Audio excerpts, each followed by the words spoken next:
I think the Dubai market's great. I think the Singapore market's fantastic. Hong Kong's really good.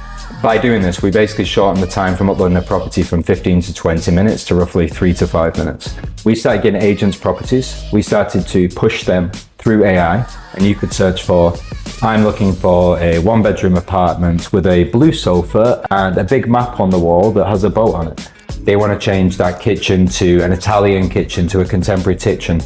They can do that on Nestopa. When you can integrate properties with catalogs, it changes the whole game. They're essentially playing dollhouse with their dream house. Phuket is its own market. When people say Thailand's real estate industry in its entirety, you have to separate it.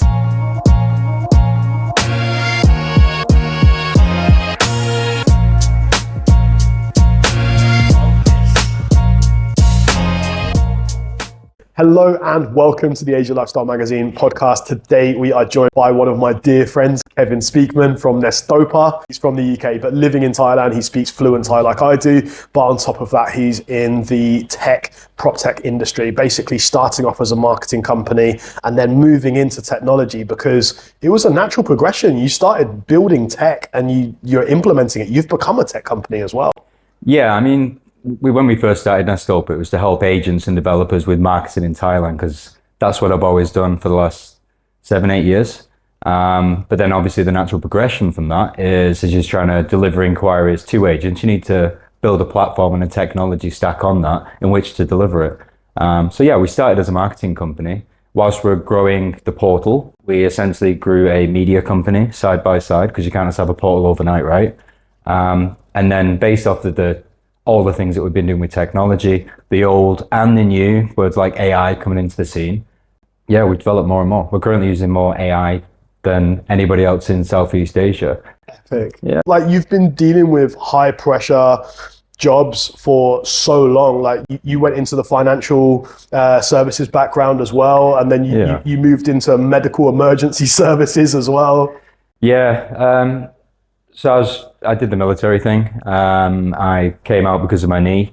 I spent a little bit of time in the UK. So my mum was always way more worried about what I was doing when I was young, obviously going away. So when I came out of the Marines, I spent about 18 months with the NHS, with the blood and transplant teams. And we'd basically rock up. I'd drive an articulated lorry. You'd have the beds in the back. And it'd be one of those situations where you'd have club or a football stadium, you get the beds out and good people come and donate a pint of blood. Wicked. I was quite young compared to the other people that was doing that, but there was a wonderful bunch of people. And then I get to deal every day with people who are doing something selfless, helping donate blood, which obviously helps others. But then after about a year of that, my mum, who probably knows me more than I know me, because that's what mums do, right? She turned around and said, "You look really bored. You've done all these things and you've traveled around the world, you know, going to social centers and football centers and driving this wagon. You look bored. You need to go on an adventure." I'd never been to Southeast Asia. I traveled to lots of places, but never Southeast Asia. I heard Thailand was a baby step into Southeast Asia. I think it's a stepping stone. Yeah. And my initial plan was actually to come to Thailand for 6 months. And then I wanted to go to China to learn Mandarin. Okay. But after 3 or 4 months of being here, I fell in love with the food. I fell in love with the people and the culture. There's a lot to love about Thailand, but I think the biggest part is the culture and the people. It's very, very different. It's kind of how things used to be, I think, maybe 20 years ago, 30 years ago in the UK. I can see that. Yeah. Good morals, good characters. Good respect. Good respect. That coupled with the food, coupled with the weather, coupled with the people, but all these other little things. Cost of living, you can live like a king here, comparable, you know, based on your amount of income, based on if you was like earning the same amount in the UK. There's so much to do, there's so much to see, and it's a diverse, eclectic group of expats like you and myself that live here. There's some characters here, there's definitely some characters. So yeah, I headed over to Thailand. I spent the first few years walking around with a notepad and pen in my pocket from the military. Learning the language, pointing at things, telling me words, writing them down. I did a little bit of schooling just on a Saturday for a couple of hours just to learn the grammar for a month or two. But come on, let's really dive in. You've learned the language. Yeah, I mean, like most things in my life, I wouldn't classify myself as an educated man because I did high school. I tried college and it didn't really fit. I got bored. I ended up in the library reading books, and then I joined the military. I did learn in the military, mainly intelligence, communications, a little bit of Arabic.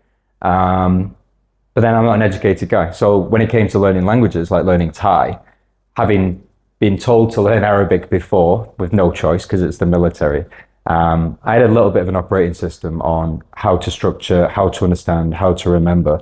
And then when I came to Thailand and I actually wanted to embrace the culture, I wanted to understand the language. Yeah. It kind of soaked in a little bit more. I think I tried hard with Thai for the first 2-3 years. And then since then, as I've got more and more into business, I'm probably speaking it less and less. Not that I'm not around it. Like you, my staff, my clients, people, business partners, they're all speaking Thai every day. So it doesn't go away. We do speak a lot of Thaiglish in the office. Yeah. I'd say professionally, I didn't start speaking Thai for, let's say, maybe the first 5 years. Yeah. I spoke Thai every day when I came here, but I learned Thai in Spain.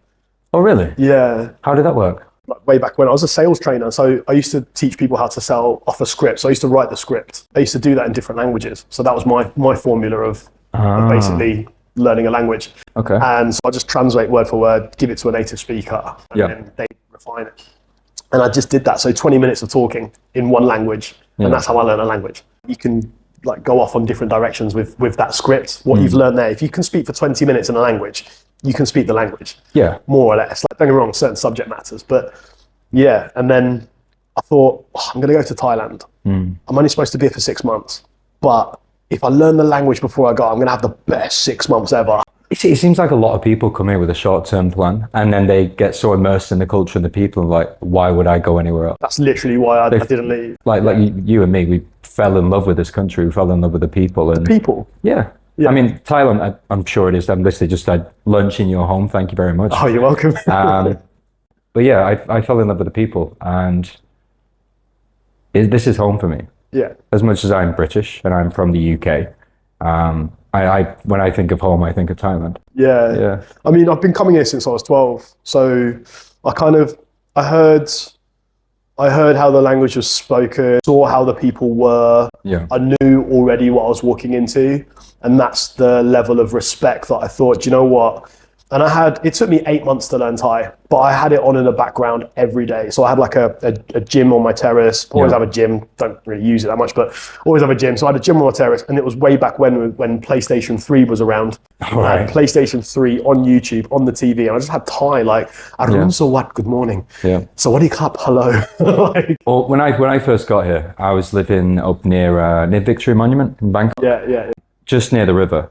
And I didn't see any other foreigners. It was just all Thai for the first 12 months. Wicked. So I had that immersion. And like you said, music, television.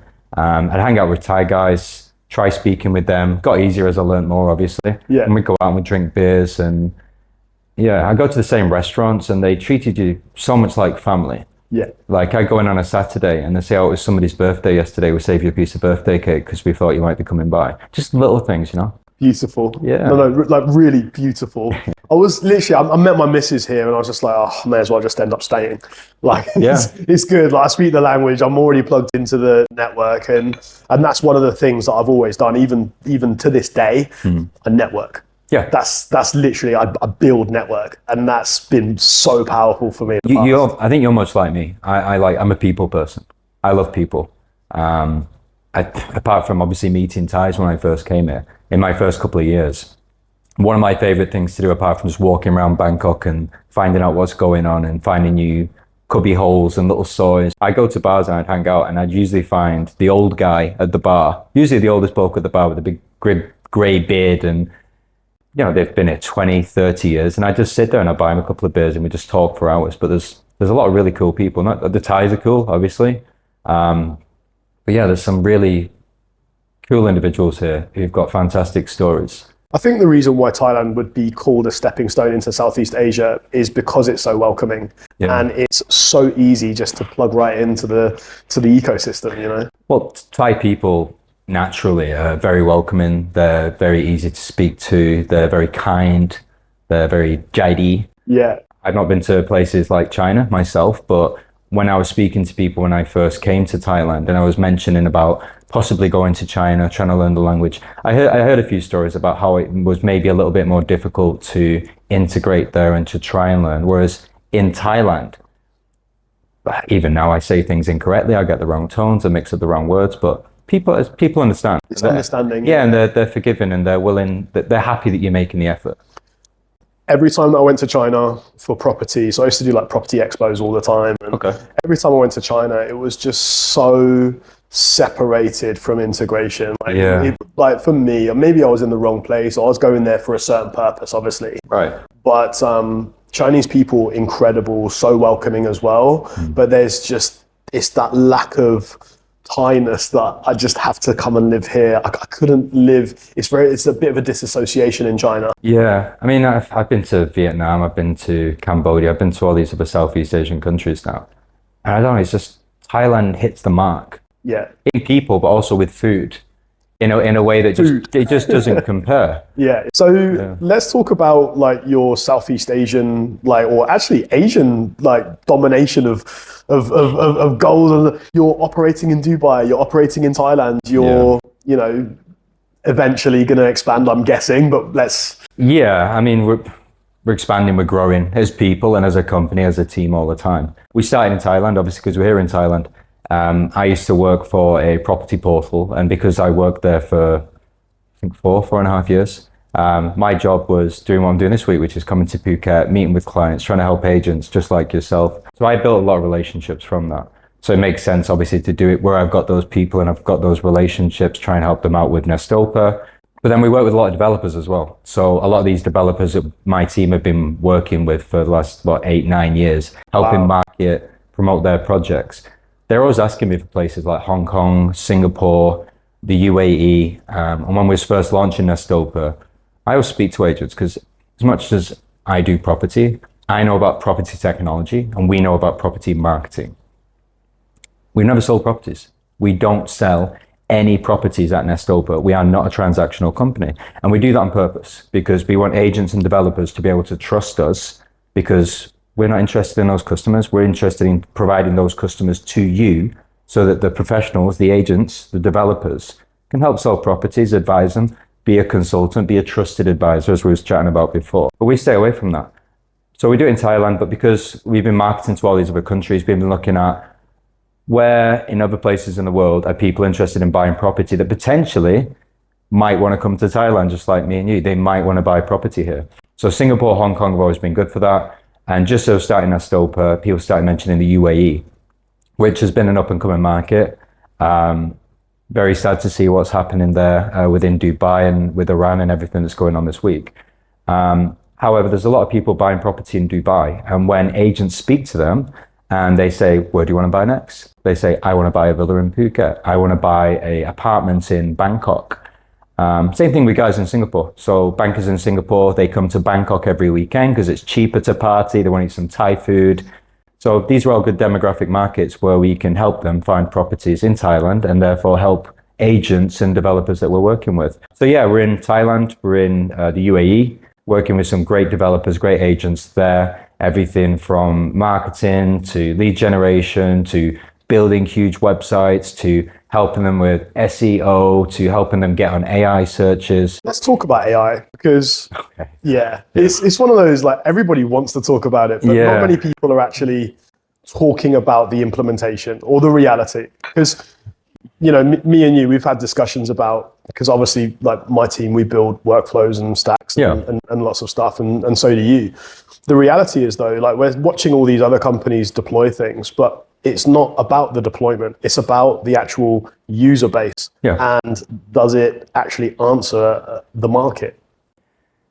AI is a work in progress. Anyone that says they know where it's going, they're lying. Correct. It's all hypothetical at this point. I mean, you can ask yourself certain questions about how would we integrate if we're willing to let a tool that's very useful do all the things that we don't want to do in our lives so we can spend more time hanging out, doing the things that we love. Then humans are generally lazy.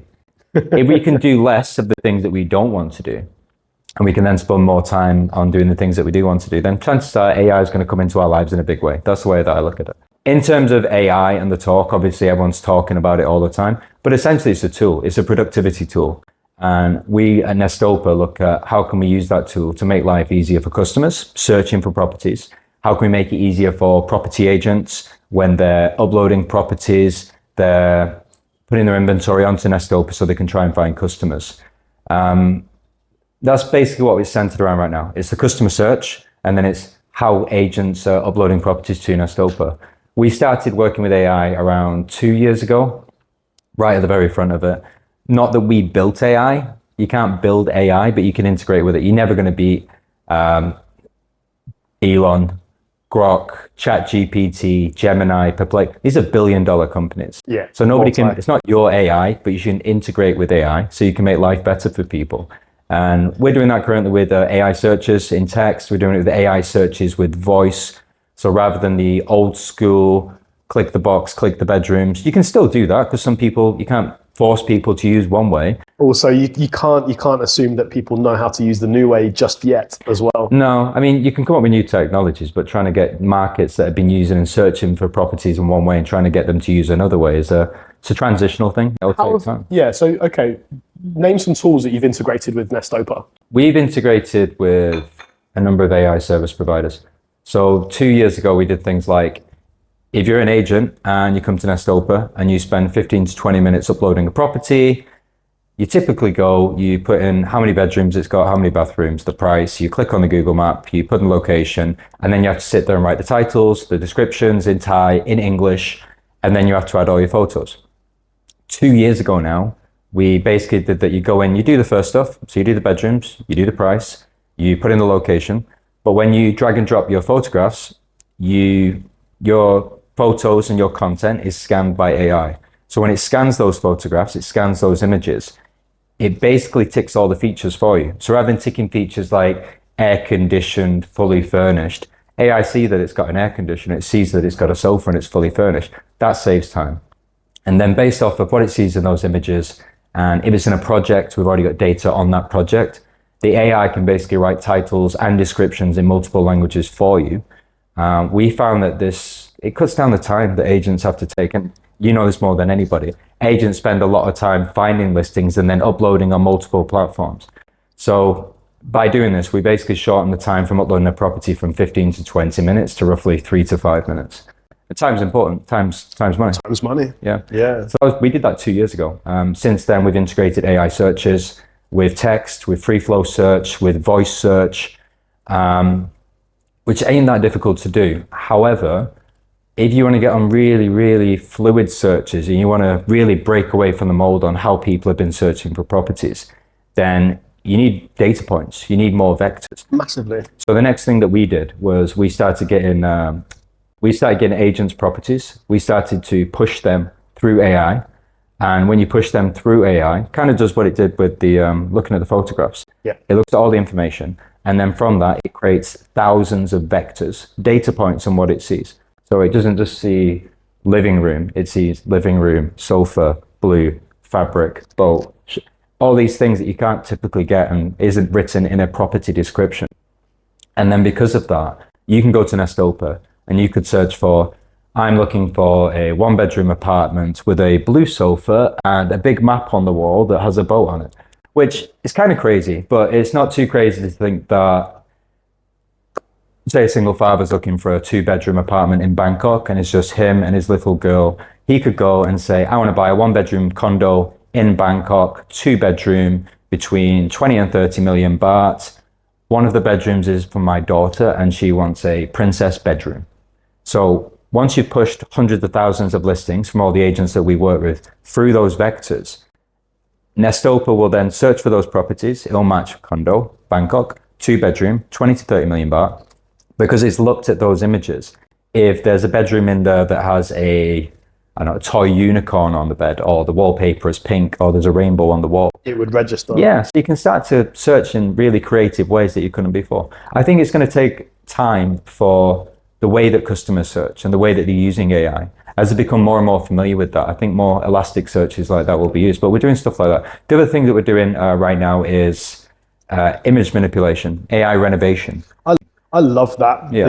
Literally, your feature of AI renovation, it's relevant. The amount of times that I've gone to a property and they want it to be sold, and I'm like, okay, cool. And when do you think your property is going to be ready for pictures? And they're like, what? And I'm like, when? It's a really polite way of saying clean up your house, mate. Yeah, I mean, anybody can do this these days. You've got ChatGPT or Gemini or Grok on your phone. You can take a picture, you can ask it to remove it. But if the customer's searching and in that journey process to find a property, if they look at the room and they don't like your sofa, or they don't like the way that the layout is, or they want to change that kitchen to an Italian kitchen to a contemporary kitchen, they can do that on Nestopa. One of the interesting facts that we found is when people come to Nestopa and they're actually using these renovation tools, obviously, for Nestopa, we want customers to find what they're looking for. We want them to have a great journey. But my focus, apart from just the customers, is the people we're working with, people like yourself, agencies, developers. So we found that by using tools like this, if somebody finds the apartment they're looking for and they start to play with this tool, then they spend on average 15 to 20 minutes on a listing. And because they're spending so much time turning that kitchen from modern to contemporary to Italian, turning that second bedroom into a gym, into an office, they're really getting in the space of thinking about living there and how they're going to decorate and how they're going to furnish the space. Oh, yeah. So the level of qualification, those kind of leads, interesting. And it makes it a much more exciting customer journey. I do want to say, like I said, we don't build AI. So I'm integrated with people like ChatGPT and Gemini and all these different tools. You integrated with Stefan as well? Correct. That's exactly what I wanted to get into. I just wanted to give a little shout out. Listen, shout out to Stefan, because I met him up in BKK years ago, like maybe 10 something years ago. Right. And he was showing me his stuff then. And like a lot of people are thinking like AI has just come in the last couple of years. This guy's been doing it for a long time. Long time. They're really at the forefront of that though. So Nestopa is integrated with PropTex, which is Stefan's company, shout out. And they're doing a lot of interesting things.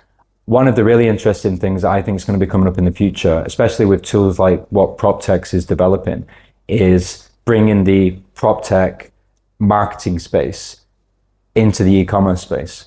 Because essentially, if someone comes and they renovate this image, for example, where we're sitting right now, and they don't like this sofa, if you could say, partner up with people that sell sofas or sell furniture, and you can then start putting that furniture in those images, and then you can create an e-commerce product from that. That really brings it to you. We've got like a lot of connections with developers that are building this stuff like daily, and it's only getting better.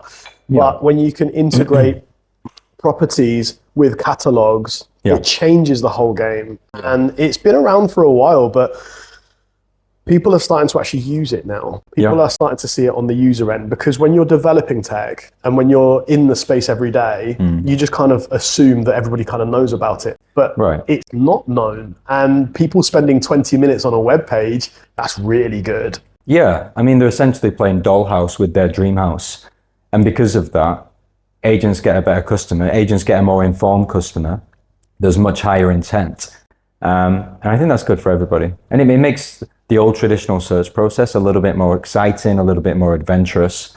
But yeah, it helps customers and agents alike, you know. The way that the PropTech industry is positioning itself in Asia, I think the uptake is a little bit slower because the infrastructure isn't there, similar to the US. Like you've got MLS in the US, you've got Zillow, you've got Rightmove in the UK. And in Thailand, for example, you know, we all know each other. We had dinner with Fazwaz and Dot Property and Nestopa and Lazudi. It was an easy living. Like we were all on one table and we all know each other so well. And it's great. It's a small world. It's a really small world. But what's beautiful about it is we're all believers of the market. We're all moving forwards like in the same direction. And then the only way is up. Yeah. I mean, we're here in the property space. I'm building Nestopa, building technology, doing marketing. But at the end of the day, it's just we're trying to help people find their next place. We're trying to help people find a home. I'm doing that from the discovery side. You're doing it actually face-to-face with customers. With the customer end, I've been dealing with customers my whole life. And I say dealing with because, you know, there's problems, there's victories, there's everything. And that's the main thing for me. Like I pick my battles, if that makes sense. And if I can get somebody who knows what they want and I can help find it for them, and we go through the journey, amazing. Yeah. But the better the tools get on search, the more educated the buyers are becoming, and it's making my job easier as long as I've got the right, properties and lifestyle for them. Yeah. I think it's going to weed out a lot of agents that aren't informed, actually, because buyers are looking for specific things now. And there's a lot of people that just go in, oh, and it's got a lovely view, and oh, it's got really nice windows. And like, come on, man, it takes more than that. You need to understand what you're buying. It's one of those things. People spend a really short amount of time looking for a very, very big property decision. Well, buying property is usually the biggest financial decision that anybody makes in their lives, typically. So it is a big decision. And as AI tools and the search changes, people will get more and more educated in different ways. As we can start to pool and integrate from different data sources, then customers will be more informed and they get more specific. It's going to be interesting to see in the future what happens. I think I like property because I always say that I think there are three industries that can't change, and that's food, water, and shelter. This is a tale as old as the caveman. So in terms of which vertical is going to be around and which ones could be replaced, food, water, and shelter, they're the basic necessities of life. Property is that shelter. So I don't see the property market going anywhere. As we know, the property market can be up and the property market can be down. This is reality of life. It's literally a roller coaster. The most experienced agents that I work with, who've been around 20, 30, 40 years here in Thailand selling properties, and probably everywhere else in the world. The market's up and it's good, and then the market's down and something's right and something's wrong. It's not going to go anywhere though. For me as a property portal, if the sales market is down, then the rentals market is up. So those customers are still needing shelter. It's just whether they can afford to buy the shelter or it's not time to buy right now on properties. And if they can't, and they're sitting on the fence, as we were talking about customers before, because they're not certain about this situation, or I'm just going to wait it out and see what happens, 6 months from now. They still want to live here, then they need to rent. So they're always going to be there. It's just, are they committing to purchasing? Are they committing to the long-term investment, or are they hedging the bets?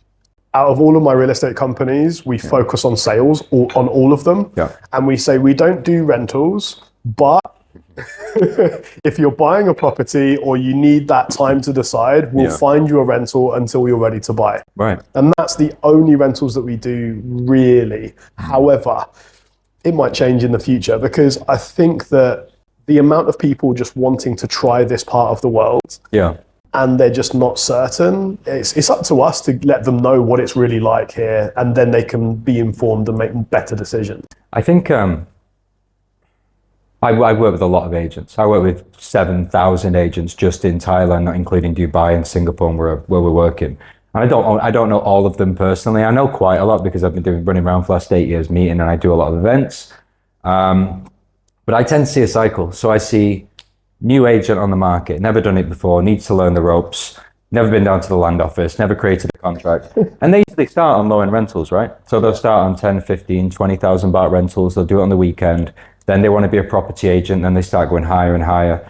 Then they started to get into sales. Then they need to learn the processes and the legal structure and the paperwork and make connections at the land office and all the due diligence and all the other things I don't know about because I've not been involved in those things.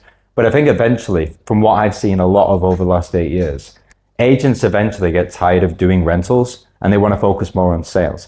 And then once they're good with sales, they essentially see that the amount of work they put into a sale that is 5 million baht is the same amount of work as you put into a sale which is 30, 50, 100 million baht. So eventually the rentals, like you, they start going away a little bit. I never did rentals. Yeah, well, literally, you skipped that. Yeah, I completely skipped rentals in its entirety. However, I have to say, like, maybe 20% of our inquiries are rentals, even though we only have an inquiry form.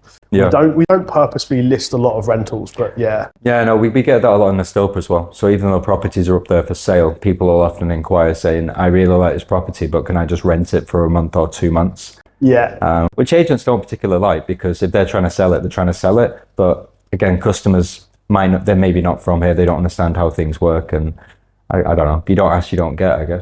Correct. So let's talk about life in Bangkok and opening a business, because you've literally done what a lot of people can't do. You've gone to Bangkok, you've found your feet, but you've opened up a business, mate, and you've been living there now. You successfully. It's Nestopa's birthday soon, isn't it? Yeah. So we'll have been live 3 years, beginning of April. So Wow! coming up Congratulations. Thank you very much. Like, really, it's a massive thing. Like, you've done 3 years of successful business. You've got 7,000 agents on the portal. Yeah. You're doing well, man. No, we are. We're going from strength to strength. I say 3 years, it doesn't feel like 3 years. Sometimes it feels like 3 minutes, and then sometimes it feels like 30 years, you know what I mean? Yeah, the days are long, but they're really quick at the same time. So what's it like living in Bangkok and doing business? Bangkok's great. It's a fun, diverse place. It's obviously a lot noisier and there's a lot more traffic, and there's a little bit of pollution compared to places like Phuket on the island. But it's a fantastic place to live. It's a fantastic place to work. I'm quite lucky. So I think if you live in Bangkok, it's good to get out. And because like this week, I'm here with you in Phuket and I'm visiting all the clients, I get to do that quite a lot. But Bangkok can become a lot. You know what I mean? Yeah. Yeah. I mean, I'm originally from London. Like,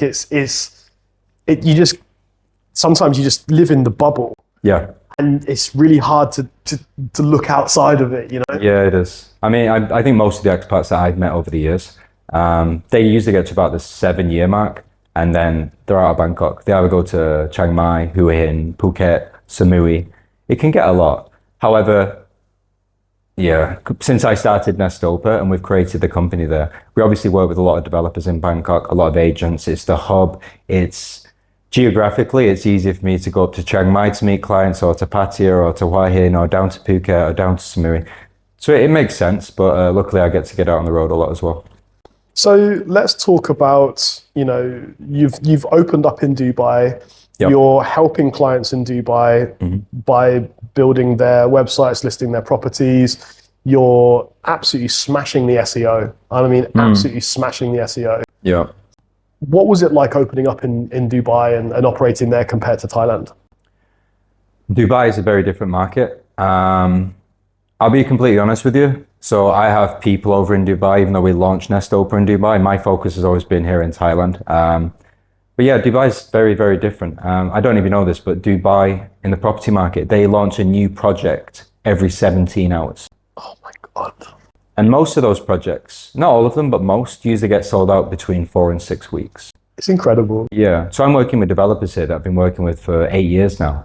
And they might take 6 months, 18 months, 2 years, depending on what they're doing, how they're marketing, what the price point is, what kind of audience they want, what's going on in the market, are customers sitting on the fence. It can go on for a long time. But eventually the good ones, they do get where they need to go. They build, they sell. But in Dubai, it's so hot. The market is so hot. The temperature's hot as well. But yeah, if you're going to market there, you need to be really strong, and it needs to be done in a very short time frame, because before you know it, sold. But luckily, a lot of these developers that we work with, they do project after project after project, so we can continue to work with them. Where do you see the market going at the moment from an overview? I know you're not in property sales, but you can see the numbers. In Dubai? In the region, I would say. So out of Bangkok, Phuket, Chiang Mai, Singapore, and Dubai, where do you think the future is? I think a lot of the things will stay the same. I think the demographics who are buying often change. I think because of the instability in the market, everything that's going on in the world, Donald Trump, price of oil, a lot of property buyers, as we've seen in the last year, they're starting to sit on the fence, a little bit concerned. But then I think there'll be situations that bring more people to Thailand. So Thailand specifically it's a safe haven. I've never felt in danger in 12 years of living here. I've never been worried about getting mugged or something happening. I think I've only seen 2 fights here. So as people want to invest and buy in Thailand, they want to live in Thailand. I don't think that's going to change. I think that the optics on who wants to live here and how safe it is going to be affected by things that happen in the world. I think a good example of that right now is what happened in the UAE. So with Iran, we work in Dubai. The Dubai property market's great, but then with everything that's going on over there now, I think it opens up people who are maybe thinking about buying in Dubai or thinking about buying in Thailand, or they're already in Dubai and they may be thinking, maybe I should buy a second property somewhere else. I think these things help shift the dynamic of the market, probably in Thailand's favor. I see Thailand as like a Switzerland of Asia. It's like the neutral zone. So I can see more and more investors wanting to buy property here in Phuket, Bangkok, Hua Hin. Singapore's a steady market. It's a solid market. There'll always be investment there, but then geographically, it's quite small. You compare it to, so there's a lot going on there. It has tax implications, the same as Dubai. That's another reason why a lot of people want to buy property there. But I think there'll be swings and shifts within the markets. You never know what's going to happen. Again, going back to what I said before, there's instability in the sales market and people are just sat on that fence. They've got the money. They're not quite ready to commit and put that deposit down. Then they'll rent. So ups and downs. The positioning that we've had for a long time, even before all the troubles, was, I'd say a good chunk of our market was bringing people from Dubai to Phuket. Yeah. Because it offers that lifestyle that Dubai does have, but not in a tropical sense. No, they're very different countries, very different appeals. But in my experience, I've been speaking to property agents all the time. Like I said, you've got agents who sell in Dubai, and then we say, where are you buying next? They're buying in Phuket. Yeah. Or they're in Singapore and they're buying in Bangkok. Or the expats in Hong Kong and they want to live in Hua Hin and they want a retirement property there.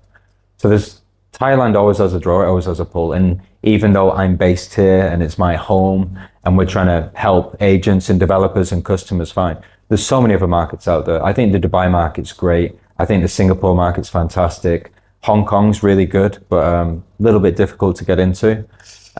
Yeah, I've got some really good contacts in Hong Kong, a lot in the yachting industry as well, actually. Okay. And yeah, I love every single client that comes from Hong Kong, like expats and people from Hong Kong, like, yeah man, proper jokes. The cultural similarities between us and them is epic. Yeah. I mean, there's been a lot of people in the past from Hong Kong, specifically expats, who are looking to live in Bangkok or looking to live into Phuket. Developers for many years have been asking us to target those places, target Singapore, target Hong Kong. It makes sense. Geographically, it's right in the middle. It's a fantastic place to live. It's very different. Singapore and Hong Kong and Dubai are very, very different to Phuket and Thailand. Yeah. The pace is completely different. Yeah, it really is. So we can see the appeal, as I was talking about before. We live here, and they see that too, I think. So let's talk about when you're looking at different markets and comparing them, you're looking at targeting certain places. Yeah. Where do you see most of your visitors on the platform from? All over. We obviously work with a lot of Thai developers. They want us to target local nationals, Thai people. There's a lot of foreign developers that they have Thai quota that they need to hit. So same thing. Maybe they're really good at selling to the foreign crowd. And then they get to that last, 49, 51%. They're like, yeah, we need help now. So we help with that. At least it's everywhere. There's a lot of people that say Thai. There's a lot of people that say expats like me and you. Developers always want to have feet on the ground. If you're marketing to a British guy who's in Phuket and he wants to buy in Phuket, then feet are in the showroom faster. You can start doing viewings and you can make sales faster. But we market internationally. So we have done for years globally. We have developers who in Thailand, last couple of weeks, please help us market to the Dubai market. So they will see what's going over there. They see chaos as a ladder. Maybe there's people over there now that are interested in buying in Thailand or they're ready to commit. The Polish market has been really good here in Phuket for the last 12 months, 18 months. Massive. Poland has been such a random market that's just popped out of nowhere. But there's lots of property shows in Poland at the moment. Yeah, in Warsaw and everything. And I've got a brother that's Polish. All right. Yeah, so my dad, I'm one of 4 brothers, all different mothers. One of them is Polish. Wow. Yeah. I mean, the Polish market's really good. Nestopa is running campaigns right now in Polish language, only targeting Poland and Estonia. We're doing campaigns in English, we're doing campaigns in Arabic, campaigns in Thai. We've done Russian before.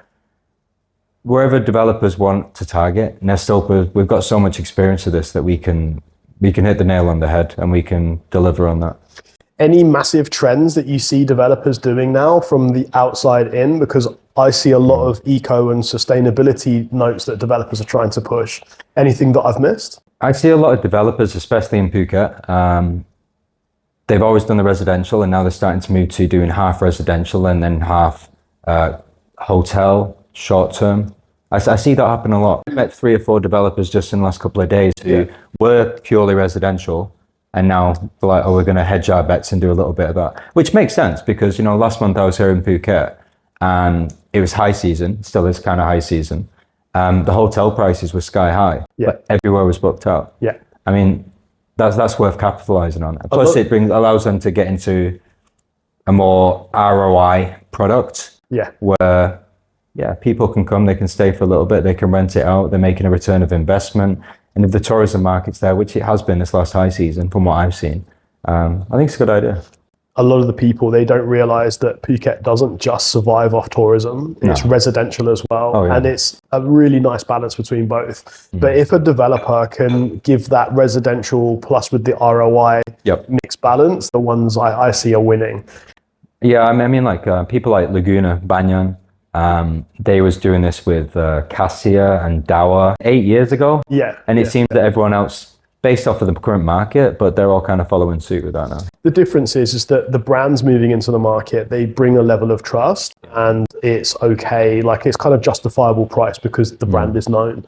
There's a lot of really good deals out there for people. If they do want to find a residential property, then there's a lot of nice new condos. There's a lot of beautiful quality places, and they're all opening up. A lot of the old school in Phuket, and it's really unfortunate, but a lot of the people, a lot of the expats that have lived here for a long time, and some of the Thais as well, they look at the progression of Phuket into this amazing, like, it's a powerhouse of an island. You've got, high-end residential properties, more than you can imagine. And they're going, who's going to stay in these properties? Well, unfortunately, not your type of person. It's built for a different type of person. And that's what people are slowly starting to understand. Like, there's a lot more quality being built in Phuket than there ever was before. And it's a new kind of market. Yeah. I will say this though, specifically in Phuket, you got Bang Towns, there's so much going on. It is so dense. Yeah. I mean, you can drive down the street for 60 seconds and go past 40 projects. Yeah. It's crazy. There's a lot to choose from, and not all of them are good. No, and you've got to be careful. I mean, I ask you this all the time, but when I do the marketing, I do the technology, but if you really want to get the pulse and the lay of the land. You ask me about developers all the time before you start. every time, every meeting I do with a property agent, I want to understand what's going on in the market, because we promote projects, we do the events, we do the property awards, and I can never know as much as you'll know, because you're here, you're living it, you're amongst these developers all the time. I'm traveling around and trying to do things in other countries. So I'm always saying, like, who should I work with? Who should I not? If agents that I trust, and there are some great agents here, and you got to be careful again with the agents that you're working with. Yeah. But if they're saying that they're happy to take their customers to these projects and they believe in it, that's usually good enough for me. Because I know enough agents, quality agents, that they care about the customer. They won't just push product. Yes. They'll listen to what the customer needs and they'll give them something that fits. It's not just about the commission. It's a tailored service, because that's what we're in a service industry. Completely. Yeah. So I'm always asking what's hot, what's not, who should I avoid, who should I stay away from, what's selling really well right now. And then I'll try and share that with those developers, even if it's bad news. But yeah, sometimes a whisper can turn into a hurricane, and it could be one little negative thing that one person says, and it might be that they had a falling out, or it might be that they misunderstood. So even when the agents are saying, don't work with this developer, we don't believe in it, I might ask an agent to go to that developer, and I've done this with yourself before, as you well know, and we won't say who, but I'll go to the developer and I'll say, listen, I can help you with marketing, I can help you with awards, but it's really important for me and Nestopa and my team that we only recommend to customers that which we think is actually going to get delivered, and that of which is going to meet the quality of which it is sold and pitched at. So when I'm not sure, I'll go to the developer, and if the agents are telling me we're not taking customers here because we're not sure about this project, I'll go to that developer, and I've done this. I did it last trip, and I'll say, whether Nestopa chooses to work with you or whether you choose that you want to work with us in the future, the best thing that you can do is get the agents on side. Yes. Once the agents are on side, who know most about what's going on in this industry, if they're willing to back you and they believe in your product, they'll help you sell so many units. Because as much as this and digital marketing and property platforms can shift units, agents is the number one way that you can do that. It's one of those underlooked, and everybody's saying real estate's going to get replaced by AI. And I'm like, first of all, you need the data points to put into the AI for people to understand what's going on. You need to know the history. Also, people coming from Bangkok, I've had this chat so many times. Phuket is its own market. When people say Thailand's real estate industry in its entirety, I say you have to separate it. They're different countries. Completely. Bangkok, Phuket. Samiri is a little bit akin to Phuket, but very different in a lot of ways. Chiang Mai is a completely different beast. Completely. The tempo is so slow. I know some of the best agents up there. Simon at Perfect Homes, Alex at 666 Property, Alice at Indigo. And I've been speaking to them for years, and I've been delivering customers to them for years. And you'll deliver them an inquiry, and it might take 3 or 4 years for that inquiry to convert and for somebody to actually make a sale. Wow. Which is why if you send agents from high tempo agencies like Fazwaz, for example, and if you send them up to Chiang Mai, if they're a Bangkok, Phuket agent and they go up to Chiang Mai, they'll be a little bit shocked with how slow, how easy, how chill it is. And then you got the same thing with Pattaya, you got the same thing with Hua Hin. You can't say Thailand is Thailand. The real estate is very compartmentalized, it's very segmented, it's very different in terms of the demographics, in terms of the property, in terms of, is it more focused towards residential? Is it more focused towards investment? The brands, the developers that are working there, but this again goes back to why you need to be working with a property agent that actually understands the lay of the land. Because it's really, even for me after 8 years, and I'm traveling to different places every week in Thailand, it's really difficult for me to understand what's going on and to keep track of what's hot, what's not, who to work with. That's why you've got to work with a decent agent. Yeah, we've got connections in most parts of Southeast Asia, and I have regular calls with what's going on, what's happening. And it's really important to understand that broad spectrum view and have that as your backup of reference, because if you are going to be promoting properties, you need to be promoting the right properties. If you are going to be helping agents get on top, you need to help the right agents as well. Correct. Yeah, because as much as we want to do well and we want to present a positive brand that's trying to help people, if you're then promoting people developers that will never build, which, we've seen a lot of that in the past. A lot. My whole thing is customers. So as much as I used to think about the agents first, now my whole thing is think about the customers first. I have to, because if I can help them with their search and help them with their property, then evidently I'm going to help the agent with that customer.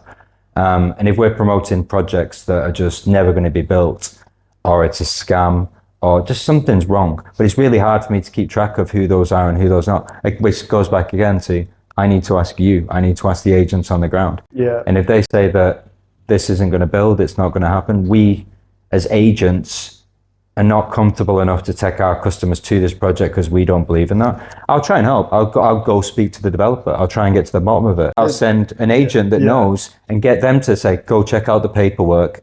I've told this developer, the best thing you can do this year, whether you're working with Nestopa or doing your own marketing, if you want to do sales, get the agents on side. And the way to do that is get them in a room, get the agents in front of them, let the agents ask the hard questions, let the developer come back. And if everything's above board, then all agents are looking for good projects and good properties to promote, to provide customers with, And I think sometimes the agents are right. And then I think sometimes that whisper, as I said, can turn into a hurricane. But I think the key is communication. At Nestopa, we're working with the developers, we're working with the agents, but rather than trying to avoid putting those two in the same space, we do a lot of events. So we're doing events in this year with the Nestopa Property Pulse. We start in Phuket, then Samiri, then Pattaya, then Bangkok. We've been doing individual developer events for years with people like Banyan, where we connect the developer with the property agent. And I think you have to, because rather than staying out of that and avoiding that space, we embrace it, because developers will sell a lot of properties from agents. Developers will do their own marketing. Developers will want to do marketing through marketing companies like Nestopa. We're trying to embrace on that space, because essentially, we're all in the same business and we're all trying to help the same customer base find a home. And I think it's better to collaborate and synergize on that. A lot of the time, about 20% of my time is actually taken up advising, giving advice to developers, giving them one strategy, two, guide them on the right path, because they might have an idea and it needs to be tempered. Yeah. But yeah, a lot of my time is taken up giving that advice, but a lot of the reasoning behind it is I really care what goes on in the market. I genuinely care what's going on in the market. Yeah. And actually advising developers, even though I get paid for it, it's one of those, I love that kind of part of my job. Yeah, well, we're in a service industry, a service business. But at the end of the day, we all need to collaborate. You were talking before about I was out at dinner the other night with Fazwaz and the Zudi, and was at the C9 event, and there was, 200 agents there. There was developers, there was construction, there's people that we work with, like Bo Concept, who's creating furniture. You had developers like Palar. Everyone competes against each other. Portals on portals, agents on agents, fighting for the same customers, developers fighting with other developers next door to each other, or similar property type with a similar angle, similar ROI. But at the end of the day, we all have to collaborate and work together. It's the fact that we're all in the same market, we're all in the same ecosystem. So we all have a responsibility to make sure that we only allow the ones that are going to finish the project or do a quality project to be seen. Yeah. And there's that, there's a level of power with it as well. And we were having dinner talking about how crap the taxis were. And then the whole table went quiet, and I was like half mid-sentence, like, okay. And it's something that I'm really passionate about. And then the whole table went, huh? Where did that come from? When we're in a position of power where we are actually feeding the information of the market, we should also be able to push forward a little bit of positive as well. I really think that, for example, Phuket, we should push the narrative that we all want some public transport. If public transport was there, it would fix the island's image so much. Yeah. But yeah, I really think you know more, but obviously I don't live in Phuket, and when I'm here, I just rent a car. Renting a car is one thing, but let's say, for example, you had a regular bus service every 5 minutes, like you do in every major tourist place in the world. That would just solve a lot of things. Well, why doesn't it have one? Because I don't know, honestly. Politically, it's one of those industries that's really segmented. So you've got I don't know if I should be saying this on camera, but yeah, whatever. I don't know anything about this stuff. So basically each taxi rank has its own boss. Yeah. And each tuk-tuk company, I really don't want to get into it, but basically they all have their own patches. Yeah. And that's how it is in Bangkok as well, right? But what happens is every time they implemented a bus service, because they've done it a few times, the buses just disappeared or burnt down. Because they're taking business away from the ranks. The fact of the matter is that most people in tourist places, if they don't speak the language enough to, be an agent, they're going to be a driver or something along those lines. Yeah. And it's a good business to be in. It is. Don't get me wrong, it's just unsustainable, especially with the rise of InDrive and Bolt and Grab, and people are coming to Thailand and they're ordering cars from these apps, and those patches that they used to fight for so long, they don't actually matter anymore, because you've got a guy from the next province along coming in to drive for the day just to make some money in Phuket. I mean, this is what happened in Bangkok though, right? So you buy into the taxi rank and you pay for your fee, but then obviously with Grabs and the Ubers and Bolts. The only way that they can curb the amount of cars on the road, because it is a lot of other cars from outside of Phuket. Everybody has a car here now, sometimes two cars. Yeah. We've got one on purpose. We're on two wheels most time because the traffic is a thing. Yeah. But if they were to implement public transport in Phuket, then there wouldn't be such a demand for so many cars to be on the road, and it would make the island flow. Well, it'd make it quieter. It means that there's less pollution. Probably meet new people as well. I'm not a snob. I have no issue with taking a bus if I need to take a bus. I ride around a little scooter motorbike around Bangkok. I don't drive a car because of the traffic, right? Yeah. But yeah, I think it'd be a good thing. They get more cars off the road, less pollution, quieter. But yeah, I guess time will tell whether everyone's so focused on making money and getting the right information for this and that, and it's really cool. But along those lines, if we are going to be here for a long time, and then the way that I look at the real estate industry, because I've done it for a long time, mate, a long time. Yeah.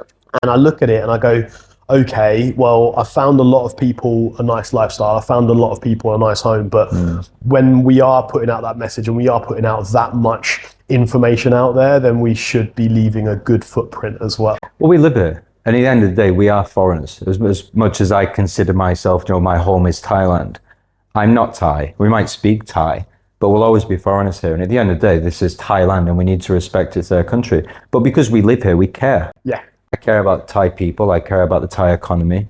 I care about living here well and not being a pain to the society. I want to help build Thailand. I want to help employ Thai staff and educate people and bring good people up.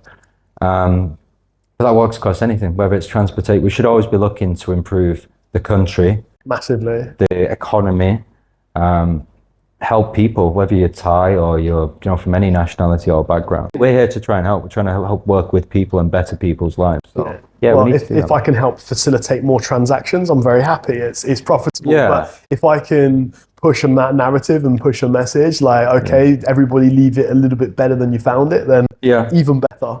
Yeah. I mean, Nestopa is a fairly young company. I mean, when you compare it to the bigger boys like PD Property Guru, Living Insider, these are websites that have been around for more than a decade, almost decade and a half at this point.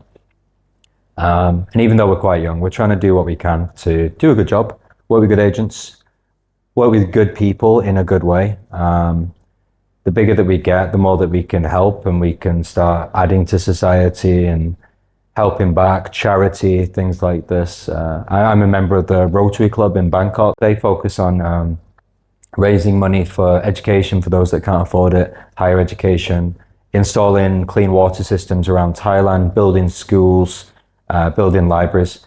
And as much as I'm me, I'm not a man of means. I'm a startup CEO. Even though I'm a CEO, I'm a startup CEO. And it's hard and it's tough, but we're growing really fast all the time. And I'm hoping that with our success as we get bigger and bigger, I can then start to contribute and do more, because it's not all about the business. It's about the country and it's about our home and it's about the culture and it's about living here and trying to help develop ourselves, the people around us, but also where we live, I think the responsibility that we have, we've been welcomed into Thailand. We're allowed to open up businesses. We're so lucky. We are lucky to live here. And it can be difficult to live here with visas and work permits, and it's not impossible. We're obviously doing it. We're working here legally. We create companies. We create BOI companies. We do our visas. We do our work permits. We do our 90-day reports. We pay our taxes. These things are important. Are they easier to do in other countries? Yes. But this is Thailand. If you're not willing to live here legally, if you don't want to do things the right way, if you don't like Thailand, don't leave Thailand. It's the same in the UK. So in the UK, there's a whole conversation going around saying, if you don't like it and you don't want to contribute to this country and you don't want to live here in the way that you're asked to live, you're a tourist, you're a visitor. Literally. And that's us in Thailand. So I consider Thailand my home. I'm married, I have a Thai wife, I have a Thai life, Thai company, Thai business partners, Thai employees. But I'm a foreigner here and I need to respect the rules of Thailand. And I will, because I love this country, I love these people, and I want to consider it my home forever. Yeah. Followed by, Followed by. Well, listen, thank you so much for the chat today. You've plugged a lot of Nestopa, but I tell you what, it needs to be said because you've got more pizzazz than most other portals. And it's just like, okay, this is stuff that agents can use. This is beneficial and it's good for the client as well. At the end of the day, we're a company that's trying to do business, work with good agents, work with good developers, and ultimately help people find a home. We're doing that here. We're doing it in more and more countries. Where will the future be? I've got some ideas, and we're going to keep working in the right ways with the right people, and we'll see where it goes. But I think the future's really exciting. Going off that, I think I've said this to a few people right now, and times can be tough. The property market can be tough. There's a lot going on in the world. Some of it's difficult, some of it's hard. Life can be hard, but we're used to that. Suck it up. But I truly believe that right now is the most exciting time ever to be alive. There's so much going on in the world with technology, with AI, with science, with where we live. Life is good. So even though it seems tough at times, life is comparable, right? You look at the things that you've done and compare it to where you're at right now. So even though, yeah, the property market might be up, it might be down, it might be roundabout, I think life's good. I think it's a great time to be alive. Love it. Yeah. Well, thank you very much for watching this video. Kevin has an article written about him inside Asia Lifestyle Magazine, so you can see his full personal profile, but also we'll be chopping up little clips of this and putting it everywhere. So Cool. If you like this video, share it, like it, do what you need to do, and yeah, come again for the next episode. Swadee Cup.